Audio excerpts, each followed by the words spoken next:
10व्यांदा ह्या राज्याचा अर्थसंकल्प सादर केलेला आहे, तसा दीपकजींनी 7व्यांदा केलेला आहे। त्याच्यामुळं आम्ही काय ह्याच्यामध्ये नवखे नाही आहे।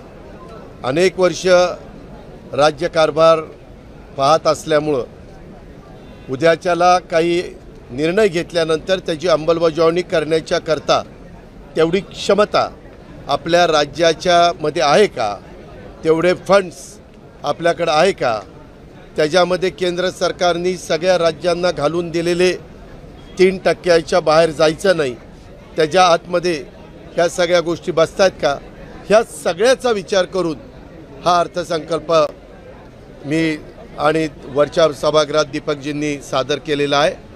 मी आपल्याला सगळ्यांना सांगेन, अनेक दिवस आमच्या मनात होतं शेतकऱ्यांना वीज माफी द्यायची। आज गरीब शेतकरी, अल्पभूधारक, अत्यल्पभूधारक, लहान शेतकरी ह्याला आम्ही 7.5 हॉर्सपॉवरपर्यंत 1 हॉर्सपॉवरपासून 7.5 हॉर्सपॉवरपर्यंत विजेच्या बाबतीत माफी दिलेली आहे। ह्यामध्ये आम्ही मुख्यमंत्री माझी बहीण योजना ह्या सगळ्या गोष्टी करताना जिथं आता वीज बिल माफ केलेलं आहे त्याच्यावर त्यांना काही पैसे द्यायचा प्रश्न येत नाही, पण ज्यांना लाभ द्यायचा आहे तो लाभ कुणाच्याही हातामध्ये ते पैसे जाणार नाही, तर त्या लाभार्थीच्या DBTमध्ये अकाउंटला हे पैसे जाणार आहेत।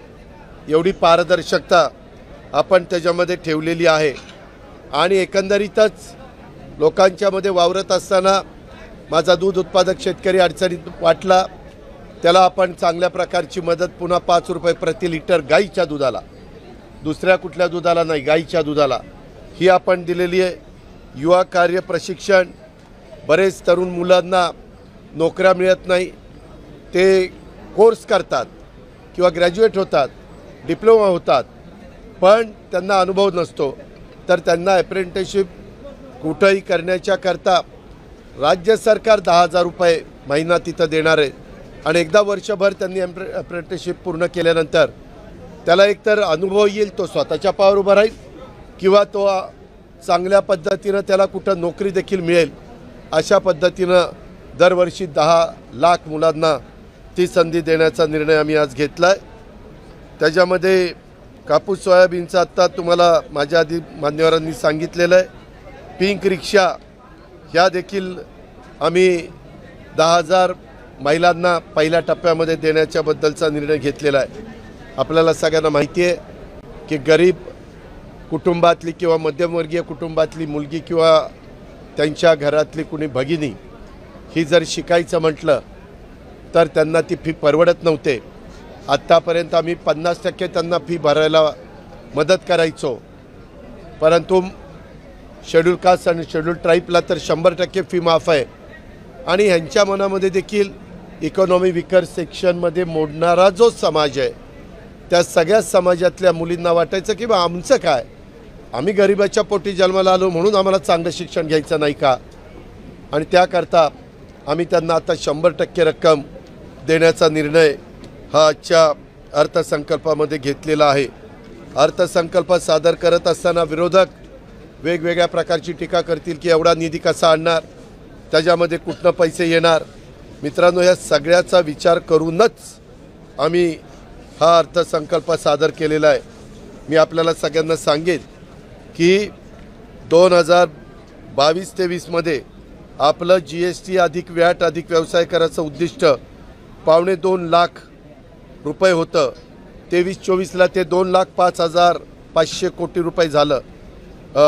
त्याच्यानंतर त्याच्यामध्ये 24-25 2,20,000 इथपर्यंत त्या ठिकाणी झालेलं आहे।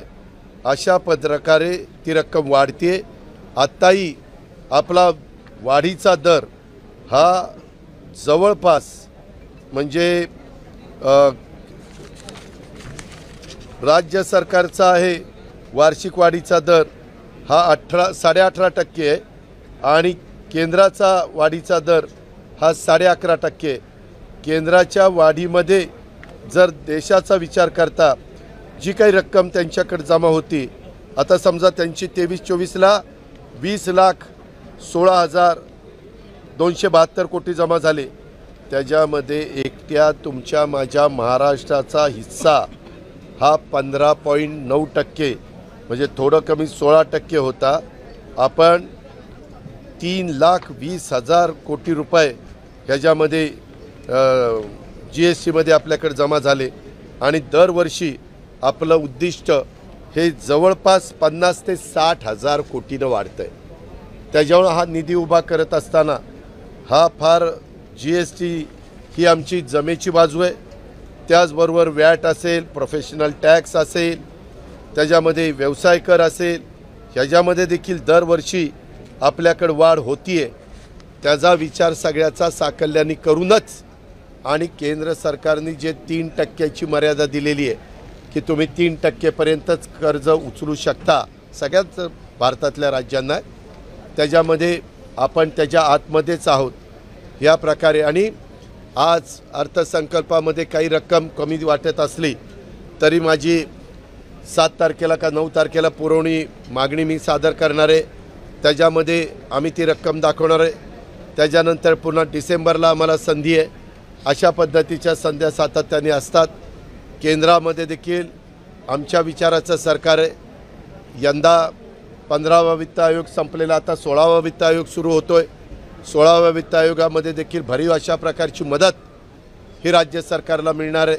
त्याच्यामुळे त्याच्यातनं पण आपल्याला निधी उपलब्ध होणार आहे. अशा प्रकारे ह्या सगळ्या ज्या काही घोषणा केल्या त्या घोषणेची अंमलबजावणी करण्याकरता कुठल्याही प्रकारे निधीची कमतरता भासणार नाही. उलट आम्ही ठाणे, बृहन्मुंबई आणि नवी मुंबई इथं पेट्रोलचा दर राज्यातल्या इतर भागाच्या पेक्षा जास्त होता, डिझेलचा दर जास्त होता, तर आम्ही तिथला पेट्रोलचा दर आता 65 पैसे कमी केला आहे आणि राज्याबरोबर त्यांना आणलं आहे. आणि डिझेलचा दर 2 रुपये 7 पैसे प्रति लिटर अशा प्रकारचा कमी केला आहे आणि तिथं इतरांच्या बरोबर त्यांना आणलं आहे. ते पण बऱ्याच दिवसाची त्यांची मागणी होती.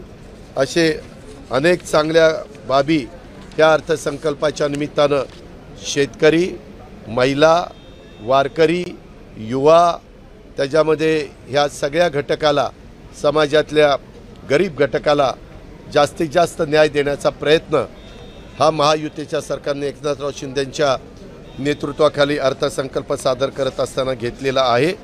आणि ह्याची सगळ्याची अंमलबजावणी व्यवस्थितपणे होईल अशा प्रकारची खबरदारी, अशा प्रकारचा निर्धार आम्ही सगळ्यांनी करूनच हा अर्थसंकल्प महाराष्ट्राच्या जनतेच्या समोर मांडलेला आहे.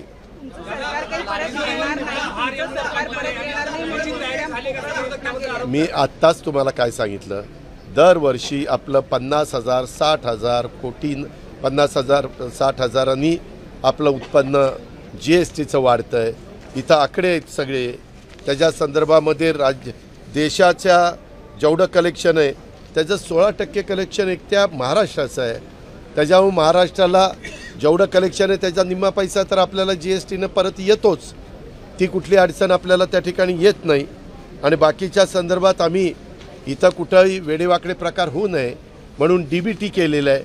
डायरेक्ट त्या आधार कार्डशी आम्ही लिंकअप करणार आहे.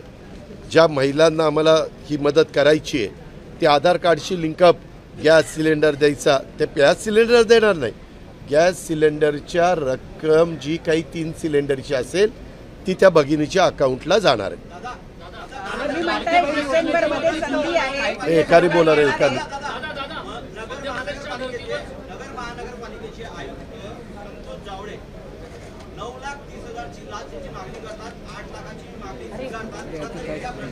अहो, असल्या बाबतीमध्ये कडक कारवाई केली जाईल. त्याच्यामध्ये अँटी करप्शन ब्युरोला सांगितलेलं आहे, ते त्याचा तपास करतायत. त्याच्या संदर्भात विश्वास नांगरे पाटलांशी आमचं बोलणं झालेलं आहे. त्यांची टीम तिथं गेली, बाकीच्यांच्याकडनं पण माहिती घेत आहेत. असे कुणाच्याही प्रकारचे लाड पुरवले जाणार नाही. जे चुकीचं करेल, जे भ्रष्टाचार करतील त्यांच्यावर ॲक्शन घेतली जाईल. आम्हाला एकच मिनिट.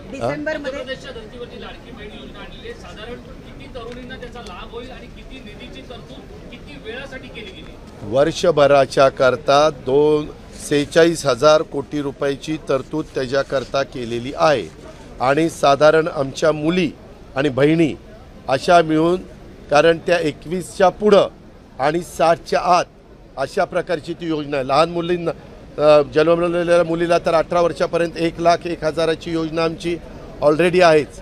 त्या मधल्या मुलींच्या करता आणि आमच्या भगिनींच्या करता ही योजना आम्ही दिलेली आहे, मुख्यमंत्री माझी बहीण योजना, आणि त्याच्यामध्ये 46,000 कोटी आणि साधारण 2,50,00,000 ते 40,00,000 असा आमचा अंदाज आहे। आणि ते देताना काही श्रीमंतांना ते मिळणार नाही, ज्या गरीब भगिनी आहेत त्याच्या संदर्भामध्ये ज्यांच्याकडं गाडी 4 चाकी गाडी वगैरे असेल, जे इन्कम टॅक्स भरत असतील त्यांना त्या ठिकाणी मिळणार नाही, जे नोकरीला असतील त्यांना त्या ठिकाणी मिळणार नाही, जे गरीब महिला आहेत की ज्यांचं ओढाताण होते ते सिलेंडर आणू शकत नाही, अशांना ही मदत आहे। तुम्ही म्हणालात की डिसेंबरमध्ये सुद्धा आम्हाला संधी आहे अर्थसंकल्प लागू करण्याची, परंतु विरोधक तर म्हणतायत की तुमचं सरकारच येत नाही, त्यांचं सरकार पोकळ घोषणा एक मिनिट, त्यांचं सरकार येणार हे कोणी त्यांना ज्योतिषांनी सांगितलं? ज्याच्यामध्ये आम्हाला वाटतं आमचं सरकार येणार, आत्ता फक्त अर्धा टक्काच फरक होता। आणि तुम्हाला माहिती आहे कशा पद्धतीनं हे नरेटिव्ह फेक नरेटिव्ह सांगण्यात आले। काय सांगण्यात आलं की बाबा संविधान बदलणार, हे आमच्या बॅकवर्ड क्लासमध्ये इतकं पर्क्युलेट केलं। आम्ही सांगत होतो अरे चंद्र सूर्य आहे तोपर्यंत नाही बदललं जाणार। NDAच्या मीटिंगमध्ये तिथं संविधान ठेवलं, पहिल्यांदा पंतप्रधानांनी संविधानाचा नमस्कार केला, शपथविधीला तिथं संविधान तिथं मान त्या ठिकाणी ठेवलेलं, संविधान दिन साजरा केला। पण फेक नॅरेटिव्ह डेव्हलप करण्याच्या करता ते यशस्वी झाले, त्याच्यात आम्ही कमी पडलो। त्याच्या संदर्भामध्ये त्याला आमच्या आदिवासीमध्ये देखील ते पर्क्युलेट झालं। काहींना वाटलं की समान नागरिक कायदा येणार, सगळ्यांचं आरक्षण काढून टाकणार, अमुक होणार तमुक होणार। अल्पसंख्याक समाजाला वाटलं की आता आपला एक तर मताचा अधिकार काढून घेतील किंवा आपल्याला आता गोळा करतील, आणि ते CAAचं नाही का बाहेरच्यांना आपण आतमध्ये आणणार आहोत तसं आपल्याला बाहेर पाठवणार, अशा पद्धतीनं त्यांच्यात पण नरेटिव्ह फेक करण्याचा प्रयत्न, सेट करण्याचा प्रयत्न, फेक नरेटिव्ह सेट करण्याचा प्रयत्न झाला, हे आपल्यालाही सगळ्यांना माहिती आहे। त्याच्या मौलाना आझाद मंडळाची ह्यावेळेस आम्ही तरतूद वाढवली, परदेशी जाण्याच्या करता अल्पसंख्याक मुलांचा मुलींचा आम्ही समावेश केला। त्या संदर्भामध्ये कुठंही असं आम्ही शेवटी राज्य सर्व जाती धर्माच्या लोकांच्या करता करायचं असतं। अर्थसंकल्पामध्ये मी आणि दीपकनी देखील सांगितलं हे शिवशाहू फुले आंबेडकरांच्या विचाराचं राज्य। मी त्याच दिवशी प्रेसमध्ये चहापानाचा कार्यक्रम होता त्यावेळेस सांगितलं की मनुस्मृतीच्या बद्दल आमची काय भूमिका आहे, आणि तशा पद्धती हेच शिक्षण मंत्री आहे, कुठलाही धडा नाही काही नाही, दणकून सांगतात श्लोक आहे अमकं आहे तमकं आहे। बरं काही लोक ते बघत नाहीत, वाचत नाहीत, त्यांनी ऐकल्यानंतर आणि तुमचे अनेक चॅनल झालेले त्यांनी दाखवल्यानंतर त्या गोष्टी कधी कधी खऱ्या वाटाव्या लागतात। काय काय काय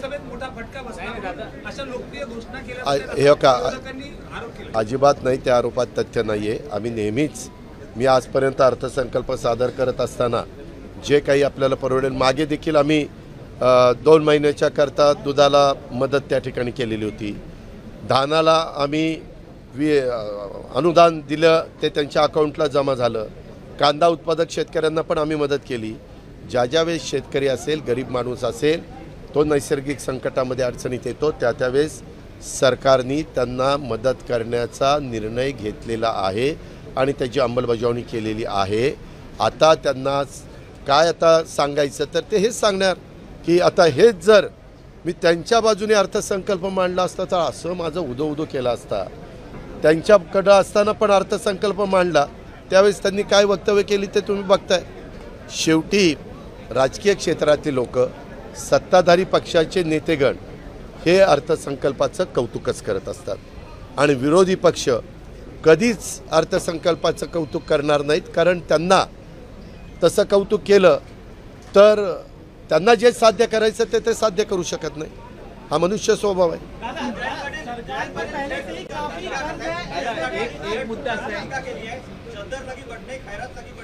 अरे सांगितलं ना मुख्यमंत्र्यांनी, पुन्हा काही चद्दर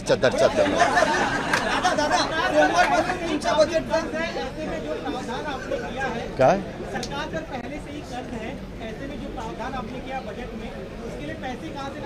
मैंने आपको बताया, मेरे पास GST का एनुअल कितना पैसा आता है, सेंट्रल को कितना जाता है, वो सब मेरे यहाँ मौजूद है उसमें हर साल मिनिमम 50,000 से 60,000 करोड़ रुपया इसमें बढ़ जाते हैं, 2,20,000 करोड़ रुपया इसे बढ़ जाते हैं और उसमें कोई दिक्कत नहीं है। आप उसमें फिक्र करने की कोई ज़रूरत नहीं है, पैसा ज़रूर उसमें मिलेगा और उसमें जीएसटी में मिलेगा, वैट में मिलेगा, प्रोफेशनल टैक्स में मिलेगा और व्यवसाय कर में मिलेगा।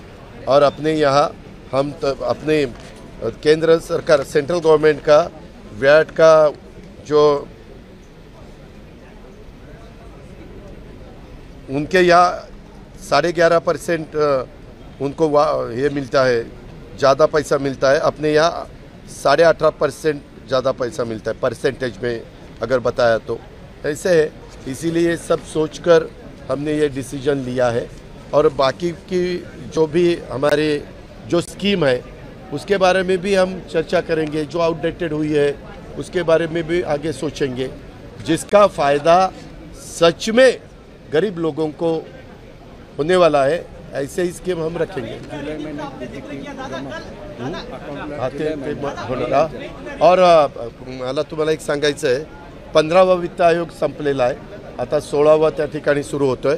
16व्या वित्त आयोगामध्ये देखील सेंट्रलचं बजेट झाल्यानंतर तुमच्या लक्षात येईल की सेंट्रल पण साधारण मी आजच तुम्हाला सांगतोय, तुम्ही त्या दिवशी पण मी बजेट झाल्यावर तुमच्याशी बोलीन, परंतु सेंट्रलचं पण बजेट देशातल्या 140 कोटी जनतेला डोळ्यासमोर ठेवून दिलं जाणार आहे।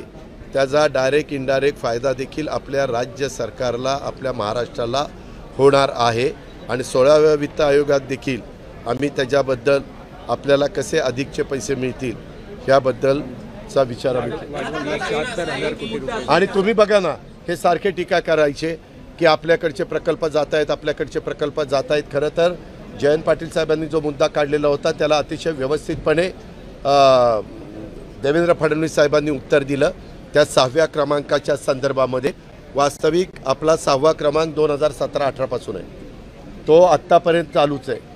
त्याच्यामध्ये काय आत्ता 6वा क्रमांक झाला नाही, मागं जयंत पाटील मंत्रिमंडळात असताना देखील त्यांच्याही त्यावेळेस मी पण होतो, त्याही सरकारच्या काळात 6वाच क्रमांक आपला होता। त्याच्यामुळं हे काही वेगळं काही घडलं आहे, आकृत काही घडलं आहे असं अजिबात समजण्याचं कारण नाही। ही पण बाब आपण सगळ्यांनी लक्षामध्ये घ्या। हा बोल बाबा।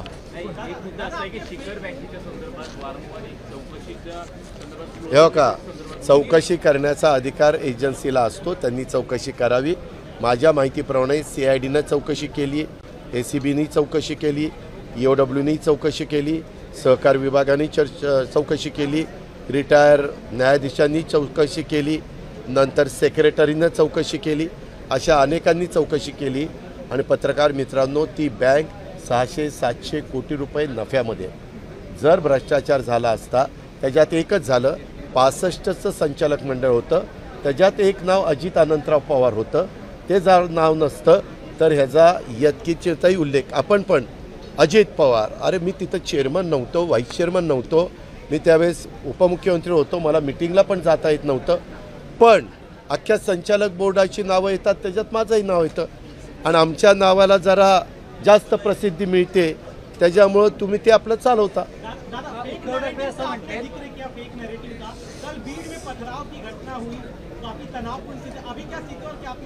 अभी लॉ एंड ऑर्डर ठीक ठाक है, पुलिस बंदोबस्त वहाँ है, सब कंट्रोल में है और वहाँ ठीक तरह से ध्यान देने के लिए पुलिस डिपार्टमेंट को बताएं।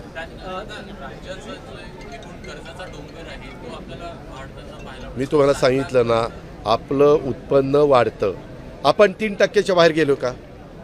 3% लिमिट आपण ओलांडली का? अजिबात ओलांडली नाही। जी केरळनी ओलांडली त्याच्यामुळे केरळला पैसे मिळत नव्हते, म्हणून केरळ सुप्रीम कोर्टात गेलं, सुप्रीम कोर्टातनं आदेश त्यांनी, म्हणजे सुप्रीम कोर्ट म्हटलं तुम्ही केंद्र सरकार बसा, केंद्र सरकार म्हटलं की आर्थिक शिस्त लावण्याच्या करता हे चालणार नाही, नाहीतर उद्या कोण 4% 5% 6% पार वाटोळच करतील, जे तिकडं पाकिस्तानचं आणि काही श्रीलंकेसारख्या राष्ट्राचं झालं तसं। त्याकरता मग केंद्राला सुप्रीम कोर्टाने सांगितलं तुम्ही सध्या त्यांना 10,000 कोटी रुपये द्या, कारण तिथं काही पगाराचेही प्रश्न निर्माण झालेले होते आणि त्याच्यातून तुम्ही पुन्हा बसून त्यांनाही सांगितलं की सगळ्या राज्यांना न्याय एक असेल तर तुम्हाला देखील त्याची अंमलबजावणी करावी लागेल असं केरळला पण सांगितलेलं आहे. शेवटी कुणीही राज्यकर्ते असले तरी सगळ्यांना वाटतं आपण भरभरून सगळ्यांना द्यावं. अरे परंतु तुमची तेवढी भरभरून देण्याची क्षमता आहे का? तुमची तेवढी ताकद आहे का? तेवढं तुमचं उत्पन्न आहे का? तेवढा टॅक्स तुमच्या तिजोरीमध्ये येणार आहे का? केंद्राकडनं किती तुमचा निधी येणार आहे? ह्या सगळ्या गोष्टी, कारण केंद्र सरकारने परवानगी दिल्याशिवाय मार्केटमध्ये तुम्ही लोन उचलू शकत नाही, ही पण बाब आहे. मग वर्ल्ड बँक असेल, बाकीचे काही जॅपनीज गव्हर्नमेंट असेल, हे पण 0.5% वगैरे पैसे देतात, परंतु ते लिंकअप करतात डॉलरशी आणि मग ते परतफेड करत असताना ते शेवटी 6-7% जातच, कारण रिपेमेंटला जास्त काळ असतो त्याचा. उद्धव ठाकरे संदर्भात ज्या तुम्ही घोषणा केलेल्या आहेत, मध्य प्रदेशमध्ये ज्या पद्धतीनं फायदा झाला असाच फायदा तुम्हाला विधान सभेला होऊ शकतो असं वाटतं? असं नाही. आम्हाला त्या गरीब महिलेला ज्या ज्या ठिकाणी महिलांना सक्षम करण्याचा प्रयत्न झाला तिथं महिला समाधानाने त्यांचं कुटुंब संसार चालवतात. त्याकरता ह्या गरिबांच्या करता आहे. जे इन्कम टॅक्स भरतात, जे नोकऱ्या करतात, जे त्या ठिकाणी 4 चाकी वाहनांनी फिरतात त्यांच्याकरता नाही आहे. मिडल क्लास आणि गरीब तिथपासून खाली ज्या माझ्या भगिनी असतील, ज्या माझ्या मुली असतील त्यांच्याकरता आहे. उद्धव ठाकरे असं म्हटलं का अर्थसंकल्पाच्या बाबतीत खोटं बोलून सत्य द्यायचं आणि मग महाराष्ट्र ओरबडण्याचा प्रयत्न करायचा अशा पद्धतीची टीका केली? कधी खोटं बोलून सत्तेत कोण आलं? कोण नाही, त्याच्या संदर्भामध्ये मागं ज्या वेळेस जे सरकार आलं ते काही खोटं बोलून येतात का? लोकांना जे योग्य वाटतं त्या पद्धतीने लोक बटणं दाबतात आणि लोकशाही आहे. डेमोक्रेसीमध्ये प्रत्येकाला आपलं म्हणणं पण मांडण्याचा अधिकार आहे आणि मत पण मागण्याचा अधिकार आहे. शेवटी जनतेचा विश्वास ज्यांच्यावर आहे, जनता त्यांना निवडून देते. गरीब महिलाओं के लिए जो लाड़की बहन योजना लाई गई है, नहीं, लाड़की मुख्यमंत्री माझी बहन योजना ऐसा उनका नाम है और उसमें करीबन 46,000 करोड़ रुपया हम ये गरीब जो महिला है, मिडिल क्लास की जो महिला है, जो हमारी लड़की है, उनको देने के लिए ये हमने ये जो प्रकल्प ये योजना लाई है और उसके बारे में साल भर में उनको टोटल 18,000 रुपीज़ मिलेंगे per month, 1,500 rupees per month. ऐसा उसमें ये स्कीम का हम नहीं, वो लाभ के लिए नहीं. हमने अभी, मैं भी फार्मर हूँ, फार्मर के लिए तो मुफ्त बिजली की डिमांड बहुत सालों से चालू है, बहुत सालों से. एक दफ़ा सुशील कुमार शिंदे चीफ मिनिस्टर थे तब भी हमने की थी, लेकिन बाद में कोई कारण वो वापस लेनी पड़ी. लेकिन इस दफ़ा पूरा सोचकर क्या हुआ है, अभी 9,500 मेगावाट बिजली हम सोलर से करना चाहते हैं. उसके सब टेंडर वगैरह निकाले. उसके लिए जो लैंड चाहिए, आपको ताज्जुब होगा सबको, वो लैंड अपने महाराष्ट्र गवर्नमेंट की ही अवेलेबल हुई है.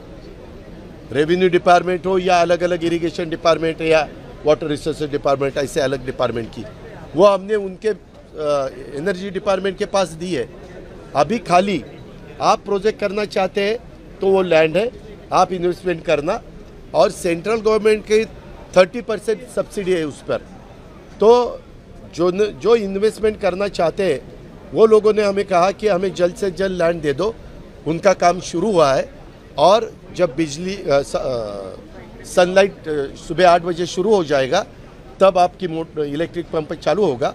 शाम को सनराइज़ होने के बाद, सनसेट होने के बाद, सनराइज से शुरू होगा, सनसेट के बाद वो ख़त्म होगा.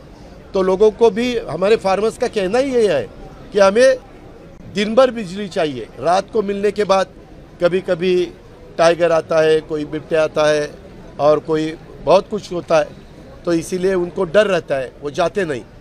तो इसीलिए ये भी होगा, उनको दिन भर बिजली मिल जाएगी और खाली 2 रुपये 75 पैसे से 3 रुपये में वो बिजली हमें मिल रही है. तो इसमें हमें इंडस्ट्री को भी हम मदद कर सकते हैं. इंडस्ट्री का रेट हम क्रॉस सब्सिडी, इंडस्ट्री को रेट बढ़ता था और हम उनके तरफ से पैसे लेके फार्मर्स को क्रॉस सब्सिडी देते थे। अभी ऐसा नहीं होगा, अभी उनको भी रेट कम हो जाएगा और इंडस्ट्री भी अपने महाराष्ट्र में ज़्यादा बढ़ जाएगी।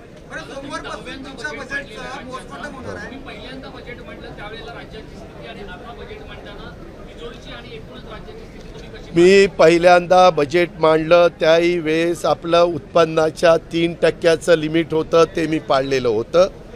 आताही बजेट मांडलेलं आहे त्यावेळेस 3% आपल्या एकंदरीत ज्या काही उत्पन्न आहे त्याच्या 3%च्या आत आपण आपलं लिमिट ठेवलेलं आहे। जी काही बंधनं फायनान्स डिपार्टमेंटनी केंद्र सरकारने घातलेली आहे त्याचं तंतोतंत पालन हे दीपक केसरकर साहेब पण 5 वर्ष आमचे फायनान्स स्टेट मिनिस्टर होते, त्याच्यावर त्यांनाही माहिती आहे, मलाही माहिती आहे। देवेंद्रजी फायनान्स मिनिस्टर होते, एकनाथराव शिंदे पण सिनियर लीडर म्हणून त्यांनाही माहिती आहे। त्याच्यावर फार विचारांती पत्रकार मित्रांनो आणि तुमच्यामार्फत महाराष्ट्रातल्या जनतेला मी सांगेन की तुम्हाला माहिती आहे मी शब्दाचा पक्का आहे, जेवढं आपल्याला पेलवेल जेवढं आपल्याला भार उचलेल एवढ्याच प्रकारचा निर्धार आम्ही केला आणि तो निर्धाराचा अर्थसंकल्प आम्ही आज राज्याच्या जनतेच्या समोर सादर केलेला आहे। पोस्टमॉर्टम होणार आम्ही करू असं नाना पटोले म्हणतायत, जो बजेट सादर केला गेलेला त्याचा पोस्टमॉर्टम आम्ही सोमवारपासून पोस्टमॉर्टम कधी त्यांनी केलं तर त्याच्यापेक्षा वरच्या सगळ्या गोष्टी आम्हाला माहिती आहेत, त्याच्यामुळं आम्ही त्यांना ते पोस्टमॉर्टम करताना उत्तर द्यायला पुरून उरू। तुम्ही काळजी करू नका, तुम्ही फक्त बघा ते काय मुद्दे काढतायत आणि आम्ही काय उत्तरं देतो। पार्टीसाठी महाज्योतीच्या संदर्भामध्ये नवीन तरतूद करण्यात आलेली आहे, मात्र जुने जे पीएचडीचे विद्यार्थी आहेत संशोधक विद्यार्थी त्यांच्या पीएचडी संशोधक विद्यार्थ्यांचा अजून प्रश्न मार्गी लागलेला नाही। 2 वर्ष झाले त्यांची पीएचडी फेलोशिप प्रलंबित आहे। हो, मधल्या काळामध्ये काहीतरी चीफ सेक्रेटरीच्या अध्यक्षतेखाली समिती केलेली होती आणि प्रत्येक ठिकाणी किती पाहिजे असं काहीतरी चर्चा कॅबिनेटमध्ये झालेली होती। आता आपण सांगताय त्याच्याबद्दल मुख्यमंत्री साहेबांना ते डेलिगेशन भेटलेलं आहे आणि मुख्यमंत्री साहेबांशी त्यांची चर्चा झालेली आहे। राज्याच्या प्रमुखांनी काही त्यांना उत्तर दिलेलं आहे। गेला 500 कोटी केला ना, 30 कोटी गॅरंटी होती ती 500 कोटी गेली। तुम्हा दोघांनाही प्रश्न आहे, उद्धव ठाकरे म्हणतायत यावर कुठलं? एक मिनिट, मी पहिल्यापासून सांगतोय शिवशाहू फुले आंबेडकरांचा विचारधारा घेऊन आम्ही पुढे चाललेलो आहे। त्याच्यामध्ये सर्व जाती धर्माचे लोक होते। हिंदवी स्वराज्याची स्थापना झाली तेव्हाही सगळ्या जाती धर्माचे लोक होते आणि आताही सर्व जाती धर्माचे लोक आपल्या महाराष्ट्रात राहतात, आपल्या देशामध्ये राहतात। त्याच्यामुळं हे सोडलंय का ते सोडलंय का असं उगीच कारण नसताना गैरसमज करण्याचा कामच नाही आणि केंद्र सरकारला मागच हा प्रस्ताव गेलेला आहे, तुम्हाला सगळ्यांना माहिती आहे। सर, गॅस सिलेंडर योजनेच्या बाबतीत काय निकष असणार आहे? जसे तुम्ही अरे मी सांगितलं ना, गरीब महिला, गरीब मुलगी, BPL नाही त्याच्याही पेक्षावर मिडल क्लास त्यांनाही आपण देतोय। त्याच्यामध्ये म्हणजे ज्याची ऐपत गॅस सिलेंडर घेण्याची नाही आहे 12 महिन्याचा अशा महिलांच्या करता साधारण 3 सिलेंडर देण्याची ही योजना। जितेंद्र आव्हाड म्हणजे 4 महिने या लाडल्या बहिणीला त्रास दिला, की आता लाडली बहीण योजना आता येऊन आली, उशिरा सुचलं शहाणपण। ठीक आहे, आम्हाला उशिरा शहाणपण सुचलं, काही त्यांच्या पोटात दुखतंय। शेवटी माणूस आहे, काम करत असताना माणूस जो काम, मी तुम्हाला सगळ्यांना सांगतो, जो काम करतो तोच चुकतो। जो कामच करत नाही नुसतीच बडबड करतो, फक्त बराळतो, त्यांची काही चूकच होत नाही, नुसतंच बराळायचं आहे, नुसतीच बडबड करायची। आम्हाला कृती करून लोकांना त्याचा लाभ द्यायचा आहे, त्याची नोंद कृपया घ्या। परदेशी शिक्षण फेलोशिप संदर्भामध्ये पूर्वी 65% अट होती, आता ती 75% करण्यात आलेली आहे। त्याच्यामुळे मागासवर्गीय सगळ्या विद्यार्थ्यांना त्या अडचणीला सामोरं नाही काय अडचणीला सामोरं जावं लागतं। आपल्या इथं मुली एवढ्या हुशार आहेत, आता मुलं मुली 90%, 95%, 99% मार्क मिळवत आहेत। मग जास्त मार्क मिळवणाऱ्याला जर पुढं बाकीच्यांना आपल्या इथं राज्यात आणि देशात सगळ्या प्रकारचं शिक्षण आहेच ना, परंतु काही विशेष शिक्षण घ्यायचं म्हटलं आणि त्यांना परदेशी जायचं असेल तर ते मेरिटचीच मुली पाहिजेत। मग मेरिट लावलं म्हणून बिघडलं कुठं? आणि सगळ्या घटकाच्या करता मेरिट आहे।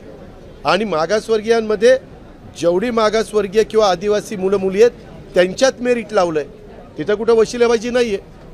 हां, धन्यवाद.